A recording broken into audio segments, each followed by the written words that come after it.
Is anybody else wondering if preemptive pardons are valid, or is it just me? After Biden went on his tear and ended up giving a bunch of preemptive pardons at the last minute, I had to research it. So I did a little bit of digging, and I thought I would actually share with you what I found out, because I'm thinking you probably are wondering the same thing I was. Are these legit? So I've been digging into this. So we'll look at the research that I performed, and hopefully you'll learn something at the end. Don't get excited that there's going to be good news. I just don't want you to. I mean, please watch the whole video. Don't stop watching now, but just in case you have to go to the bathroom and you forget to come back, it's not good news at the end. But anyway, let's look at the research I did now that I've done the worst thing possible, which is tell you why you should stop watching this. But don't, because I did some research and we're going to look into it. But yeah, so Biden was handing out these preemptive pardons up until the last minute. That doesn't just scream out, hey, my whole family needs a do not arrest pass. I don't know what does. I mean, and also the timing, he waited until he knew all the news would be about Trump and his inauguration, just hoping that nobody's going to discuss the fact that he gave his brothers and sisters this get out of jail free card. Yeah, that was nice. So they sure do sound like maybe a crime family with that kind of stuff happening, right? Anyway, and speaking of criminals, why don't we, potential criminals, some of us would think of this person as a criminal. Why don't we talk about Anthony Fauci's preemptive pardon, just to show you an example. All right, so let me flip over to, this is Dr. Anthony Fauci's preemptive pardon. So I thought we could start by looking at some of the language that President Biden actually used with Fauci's pardon. So let me pull it up here. I'm sure that you saw Fauci acted like he didn't need it. He made a statement saying, oh, wow, this is what an unwelcome and unnecessary surprise that I am totally glad to have now, because, I still hope Congress goes after him as far as making him testify, not letting him take the fifth and really trying to find out what happened. But anyway, I thought it was interesting that Fauci's like, I don't need this. I've done nothing wrong. That's why I'm surrounded by 6 lawyers and 24 security all the time, because I'm just the most innocent person in the universe. That's why I have my little entourage. But anyway, let's look at the specific language that was in this preemptive pardon so that we can see kind of what we're dealing with here. So this is the preemptive pardon language for Fauci. I've divided it up into 3 different sections. So we have first, for any offenses against the United States which he may have committed or taken part in. Then we have the time period. During the period from January 1st, 2014 through the date of this pardon. Well, now why is Biden going back to 2014 for Fauci? Either he's a time traveler or they just told us something that they didn't want to tell us. Right? Didn't COVID start in 2019? So if it would be just a pardon for things that he did when he was acting on behalf of the White House or the NIH or whatever during that time period, wouldn't it be 2019 forward? But we're going back to 2014. That's 5 years before that. Why would you do that? Is that because something was going on back then? Anyway, interesting time period for Mr. Fauci and his preemptive pardon. So we have the time period, then arising from or in any manner related to his service as director of the National Institute of Allergy and Infectious Diseases, as a member of the White House Coronavirus Task Force or the White House COVID-19 Response Team, or as chief medical advisor to the president. Okay. So that is what his preemptive pardon looks like. Any offenses against the United States which he may have committed or taken part in going back to 2014. All right, that is his preemptive pardon, pretty broad. So the first step in looking at a preemptive pardon is to go back to the Constitution. So going to dust off the cobwebs and remember my constitutional law course in law school. But you always want to start with the actual language from the Constitution. So this is in Article 2, Section 2, Clause 1 of the Constitution. The President shall have power to grant reprieves and pardons for offenses against the United States, except in cases of impeachment. So, I was hoping when I was going to pull this out and look at it that it would have said specific offenses or given us a little bit to go on as far as, hey, these preemptive pardons for anything you may have done wrong. But this language right now is pretty broad. Pardons for offenses against the United States. So we have some pretty broad language that we're looking at right now. But we're going to want to look at case law to see how the courts have interpreted this, because as you know, they'll sometimes add additional limitations in to the meaning, the supposed meaning of what the Constitution says. So we will be doing that in just a minute. Isn't it kind of funny, though, how for Democrats the Constitution was a relic of oppression right up until the moment they need it to give their friends a get-out-of-jail-free card, and then it's just great? It's fun how they can just switch back and forth like that. It's bad. Oh, I need it. It's good. Now we're going to be looking at the Supreme Court case that interprets this pardon power, and it goes back to 1866. And this is kind of the case that gives it the really broad plenary power that we see right now with pardons. Garland, I think, was actually a lawyer with the Confederate government, and then after the war, he received a pardon. But I believe, let me just look here. I think that, Congress passed a law that required all lawyers practicing in federal courts to take a loyalty oath, swearing that they never supported the Confederacy, which was going to be a problem for any lawyers who actually were with the Confederate government. So this guy's name was Garland. He had argued that he had received this pardon from Andrew Johnson, and he challenged the requirement, arguing that it violated his rights. And anyway, that was kind of the setup for this particular case. And in this case, the Supreme Court held that the pardon power extends to every offense known to the law and may be exercised at any time after its commission, either before legal proceedings are taken or during their pendency or after conviction and judgment. Okay, so there's some pretty broad language that we're starting with the Supreme Court back in 1866.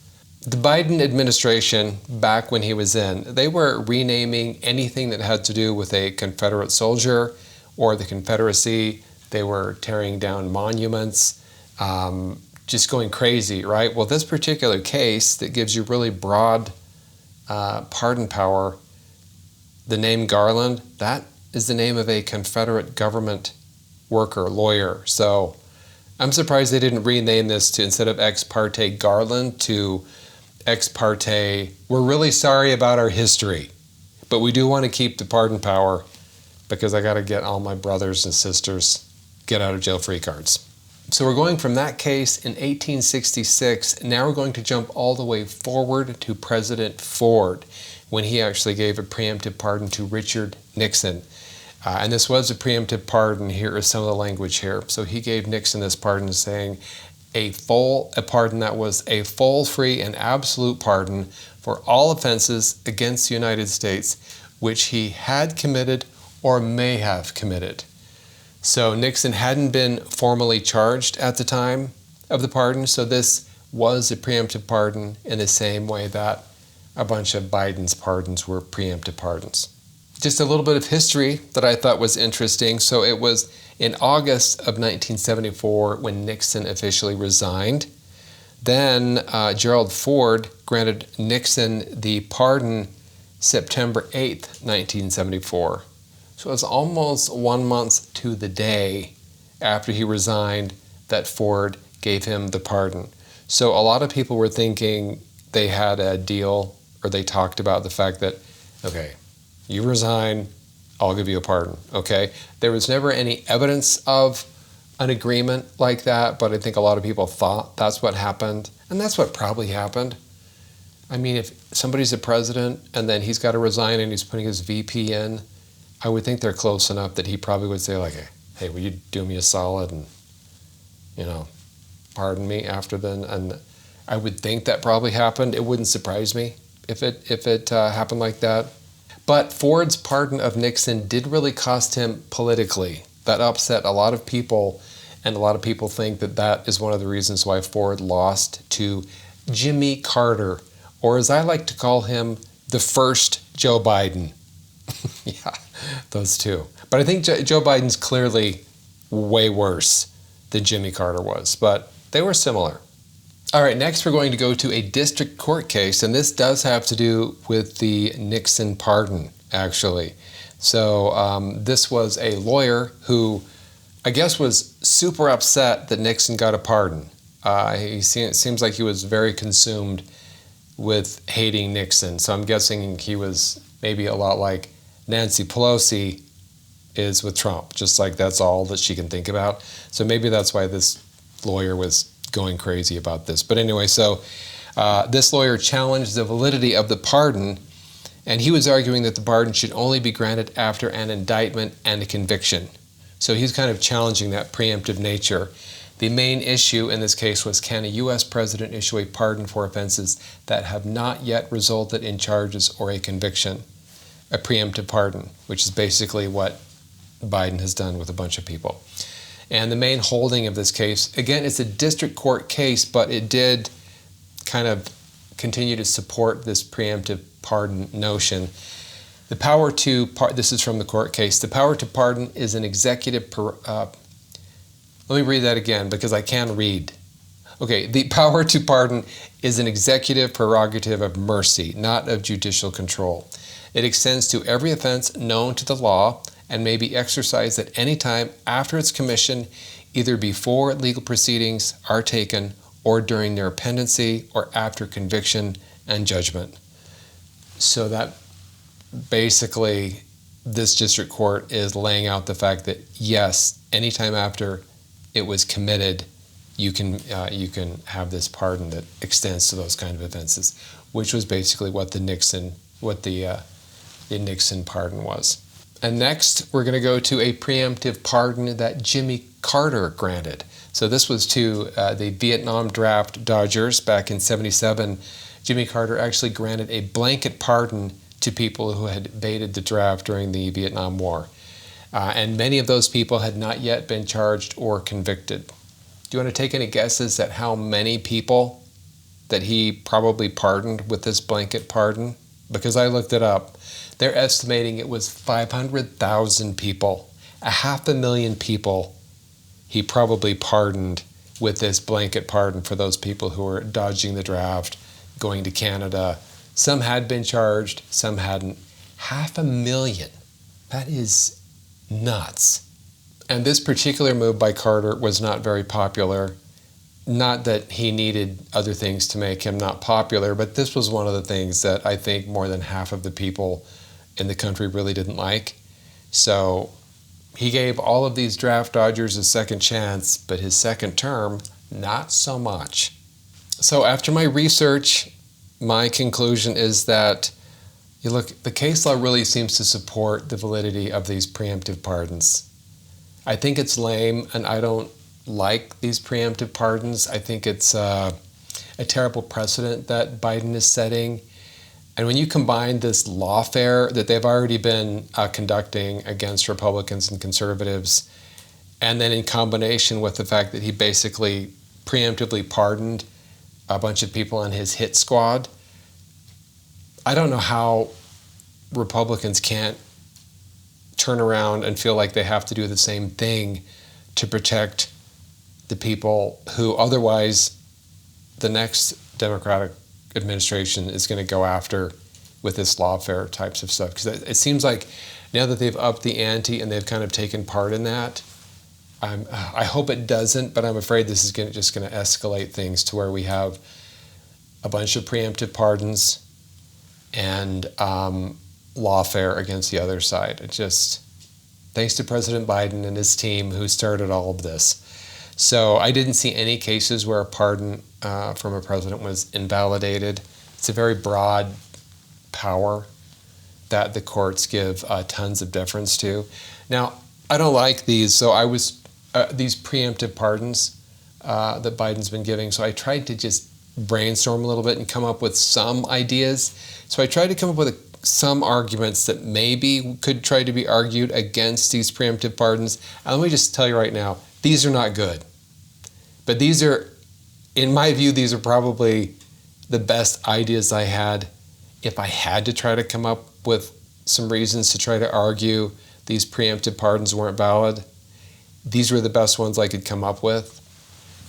I don't think these are great because no pardon has been invalidated before. But if you had to argue something, I wondered about these two possible long shot arguments. One is under the incapacity doctrine that Biden actually lacked mental capacity.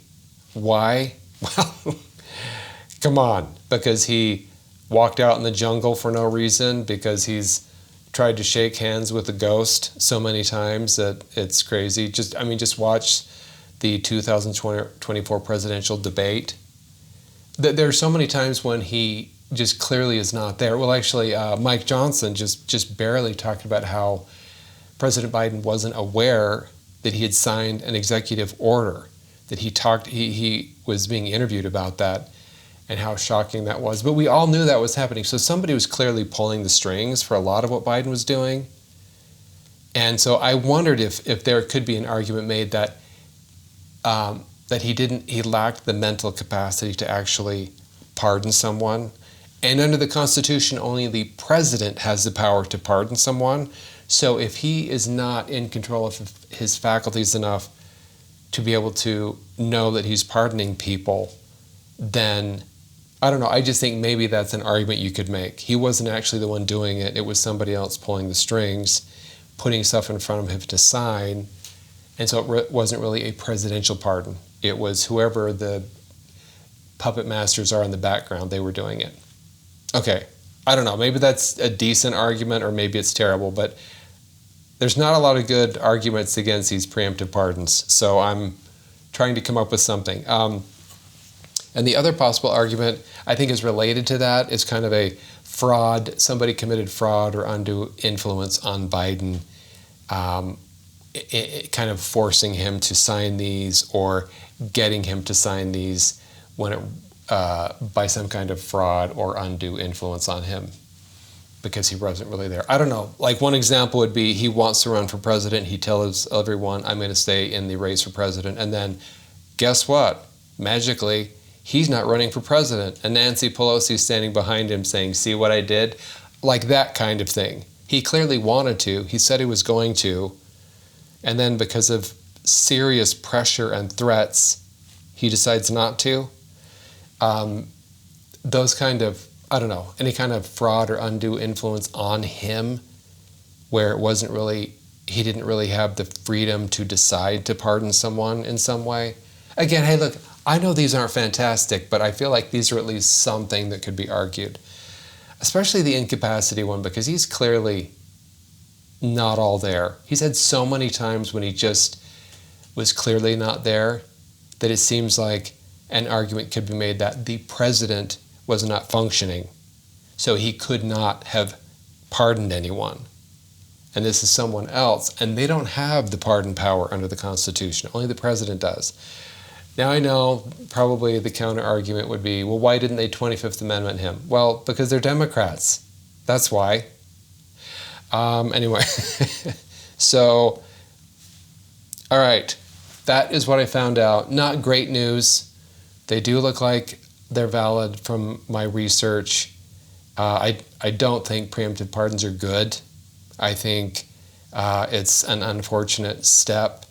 But President Biden and his team who did this are just continuing to kind of really cause problems in our current government, state of government, and the political system by throwing, like basically upping the ante and making things even worse for each other by throwing out all these freaking preemptive pardons. Anyway, all right, that was my research. I hope you enjoyed it. I hope that may have saved you some time from doing a lot of reading.